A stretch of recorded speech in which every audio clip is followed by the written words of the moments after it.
veut nous faire croire que quand Jésus nous a dit, vous recevez une puissance, le Saint-Esprit survenant sur vous, c'est pour que nous soyons plus doux et plus gentils. Non. Il nous travaille, le Saint-Esprit. Il nous rend doux et gentils. Mais nous recevons la puissance pour que Dieu puisse manifester ses actes extraordinaires à travers nous. Si je suis en feu, quelqu'un doit être contaminé par mon feu. Et au fur et à mesure que les autres sont contaminés par mon feu, nous sommes tous réveillés. Il y aura quelqu'un dans cette salle qui va devenir un porteur de réveil. Parce qu'il va laisser Dieu l'enflammer. Si Satan ne pouvait pas empêcher que Jésus ressuscite, il ne peut pas empêcher que vous arriviez là où Dieu veut que vous arriviez. La sanctification, c'est la liberté. Le péché, c'est l'esclavage. Nous, les charismatiques, on aime beaucoup parler. On va, j'ai fait tel rêve, j'ai eu telle vision. Ne soyez pas impressionnés, ni par les rêves, ni par les visions. Soyez impressionnés par le caractère, par la sanctification, la transformation. C'est la vie de quelqu'un qui témoigne de la profondeur de sa foi. Pas ses paroles.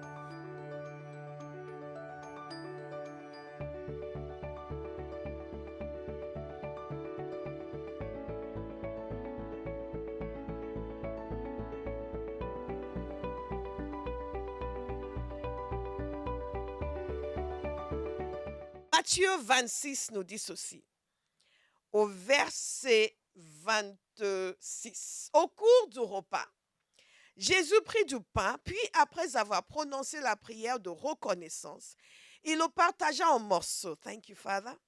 Puis il les donna à ses disciples en disant, prenez, mangez, ceci est mon corps. Ensuite, il prit une coupe et après avoir remercié Dieu, il la leur donna en disant, buvez-en tous. Ceci est mon sang par lequel est scellée l'alliance. Il va être versé pour beaucoup d'hommes afin que leurs péchés soient pardonnés.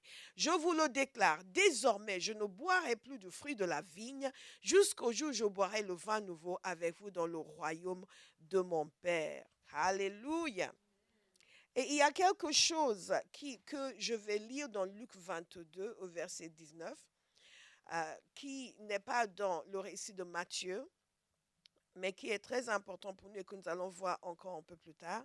C'est ceci au verset 19. Ensuite, il prit du pain, remercia Dieu, le partagea en morceaux qu'il leur donna en disant, ceci est mon corps qui est donné pour vous. Faites cela en souvenir de moi.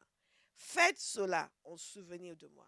Concernant la coupe, il déclare que c'est la coupe de la nouvelle alliance. Ce matin, nous allons passer quelques instants à méditer sur la nécessité de la scène, la nécessité de la Sainte Seine, l'importance de la Sainte Seine.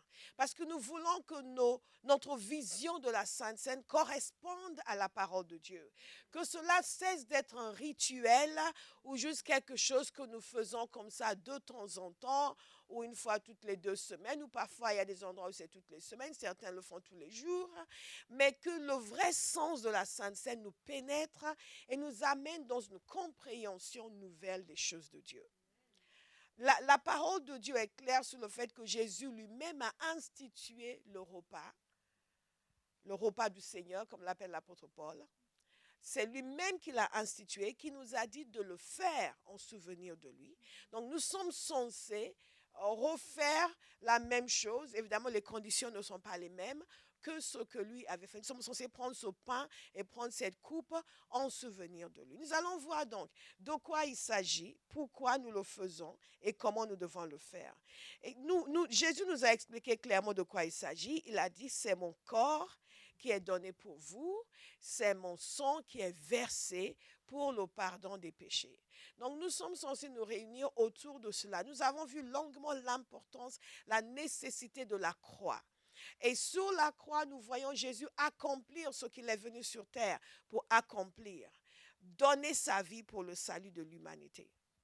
Et pourquoi il a eu besoin de donner sa vie pour le salut de l'humanité? Parce que l'humanité en avait besoin. Et nous revenons encore à ce que Athanase nous a dit dans son livre sur l'incarnation. Pour ceux qui demandent si Athanase était mon frère, non. Athanase est un des pères de l'Église du IVe siècle. Un homme que Dieu a utilisé puissamment dans la définition, dans l'éclaircissement de la doctrine chrétienne. sur la divinité du Christ. Il a écrit un livre puissant sur l'incarnation du Christ. Il a commencé son livre en parlant de la chute et il explique. Dit certains vont se demander pourquoi en parlant de l'incarnation, je commence en parlant de la chute.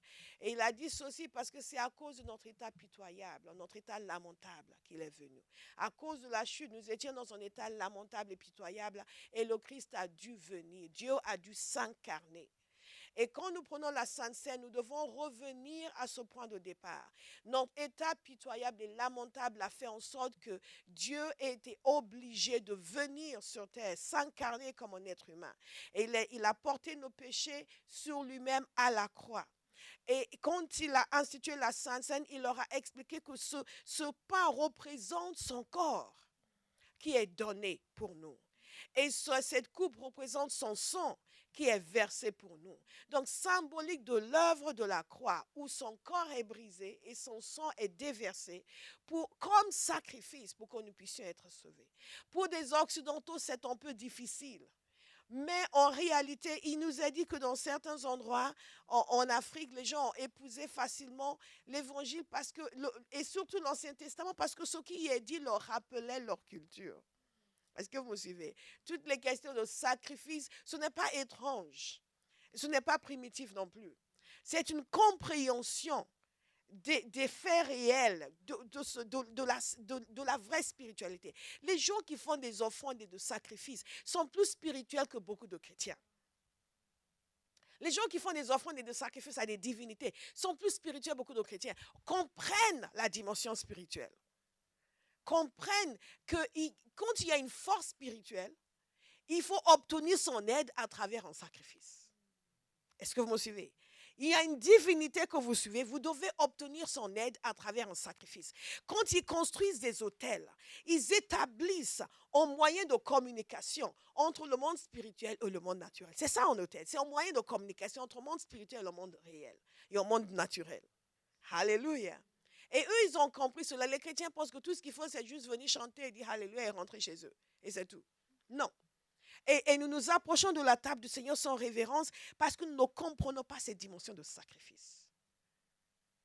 Qu'au lieu maintenant de sacrifier des animaux, et Israël le comprenait parce qu'il devait à chaque fois sacrifier des boucs, des béliers, il y a une spécification très claire, un cahier de charges détaillé sur le type d'animal qui peut être sacrifié. Ce n'est pas n'importe quoi. Est-ce que vous me suivez? Que l'on apporte à Dieu. Vous me suivez? Donc, il comprenait cela. Donc, quand Jésus dit, c'est mon sang qui va être versé pour vous, ses disciples comprenaient qu'il va être sacrifié pour nous. Il va être sacrifié, mais en même temps, il ne saisissait pas toute la portée de la chose, parce que c'était quelque chose de nouveau. Je vous rappelle que Dieu s'est déclaré fermement opposé au sacrifice humain. Et que les gens qui servent des divinités étranges savent qu'il faut une surenchère à chaque fois pour obtenir le maximum d'aide de leur divinité. Donc, qu'est-ce qu'ils font? Ils vont sacrifier un animal. Quand ça ne suffit pas, il y a même un roi qui a sacrifié son fils, celui qui devait être son héritier, parce qu'il était en guerre contre Israël. Il a vu que les choses allaient contre lui. Donc, du coup, il a fait la surenchère maximum. Il n'a pas sacrifié n'importe lequel de ses fils. Il a sacrifié celui qui devait le suivre. Celui qui a été préparé dès son enfance pour être le prochain roi. Je veux que vous compreniez que dans le monde spirituel, le sacrifice est d'une importance capitale. Capitale. Ce que l'on donne pour obtenir quelque chose. C'est capital. Quand nous comprenons cela, nous comprenons maintenant ce que Jésus est en train de leur dire. Et ce qu'il est en train de nous dire. Vous n'aurez plus besoin de sacrifier un animal. Vous n'aurez plus besoin de mettre en avant un animal qui va, de façon représentative, porter le péché du peuple pendant une année et ensuite revenir encore l'année suivante. Il est en train de dire, je suis en train d'instaurer une nouvelle ère. Maintenant, c'est moi qui porte les péchés. Et en portant les péchés, tous pourront être pardonnés. Donc, à chaque fois que nous nous approchons de la table du Seigneur, nous devons avoir cela dans notre cœur. Pas juste venir pour dire, bon, on partage la Sainte Seine, c'est symbolique, Jésus est mort à la croix et c'est fini. C'est plus que cela. Dites à quelqu'un, c'est plus que cela. Et je veux comprendre. Je veux comprendre. Je veux comprendre. Donc, ce que nous constatons ici, c'est ce lien également avec l'animal qui est sacrifié à la Pâque. Parce que la parole de Dieu nous dit ceci dans 1 Corinthiens chapitre 5, verset 7. Je suis en train de vous parler de ce dont il s'agit, n'est-ce pas? Là, il nous a dit ceci: purifiez-vous donc du vieux levain afin d'être une pâte nouvelle, une pâte nouvelle, puisque vous êtes sans levain. En effet, Christ, notre agneau pascal, a été sacrifié pour nous. Christ, notre agneau pascal. Pourquoi donc Christ est l'agneau pascal? Quand nous parlons de la Pâque juive, nous ne parlons pas de la croix ni de la résurrection. La Pâque juive, c'est la sortie de l'Égypte. C'est cette période, et j'aime beaucoup le mot Passover en anglais parce que ça explique vraiment très bien. On comprend que c'est le moment où l'ange de la mort passed over la maison des Israélites en Égypte. Donc, ils sont en Égypte. La dernière plaie va tomber. Dieu va montrer sa colère à Pharaon. Après ces plaies, ils vont pouvoir sortir. Le fils aîné de chaque maison en Égypte va mourir. Mais pour que son peuple soit protégé, pour que l'ange destructeur ne vienne pas dans leur maison, il fallait qu'ils sacrifient un agneau. Et quand ils auront sacrifié cet agneau sans défaut, quand ils auraient sacrifié cet agneau, ils allaient bien sûr rôtir, manger. Il y a tout un processus, tout un procédé pour cela. Et le sang devait être mis sur les linteaux. De telle sorte que l'ange de destruction va passer, va voir le sang et va passer. Et ils ne seront pas affectés. Donc par cela, non seulement ils sont sauvés de la mort, ils sont aussi sauvés de l'esclavage. Et quand la parole de Dieu appelle Jésus notre agneau pascal, il est celui qui a été sacrifié pour que nous puissions être sauvés de la mort et que nous puissions être sauvés de l'esclavage. Nous avons vu longtemps que nous ne sommes plus sous l'esclavage Nous ne sommes plus sous l'esclavage du péché. Et Jésus nous en a délivrés. Donc, il est appelé notre agneau pascal. C'est tout cela qui est symbolisé. Et qu'est-ce qu'ils sont en train de faire? Donc, qu'est-ce qui se passe en cette période?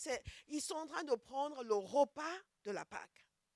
Le repas habituel que tous les Juifs prennent chaque année. Ils sont en train de prendre un repas. Ce n'est pas quelque chose de spécial que Jésus a concocté. C'est au moment même de la Pâque qu'ils sont en train de prendre le repas de la Pâque. Et au cours du repas, ils changent la signification des éléments.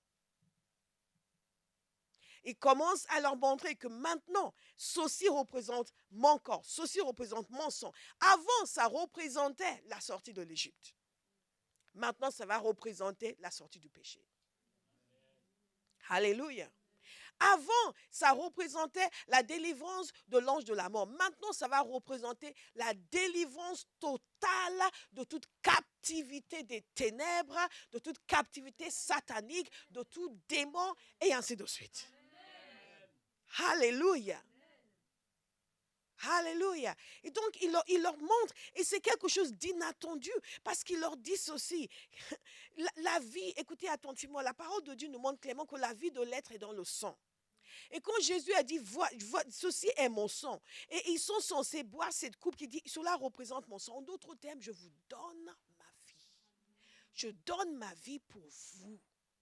Et donc, quand nous prenons cette coupe, ce sont toutes ces choses qui doivent être dans notre cœur. Mais nous irons un peu plus loin. Je vais vous demander de regarder dans 1 Corinthiens 10. Dans 1 Corinthiens 10, God is so good. Ici, il y a une petite controverse que l'apôtre Paul est en train de régler. Enfin, il y a beaucoup de petites controverses qu'il règle avec cette église de Corinthe.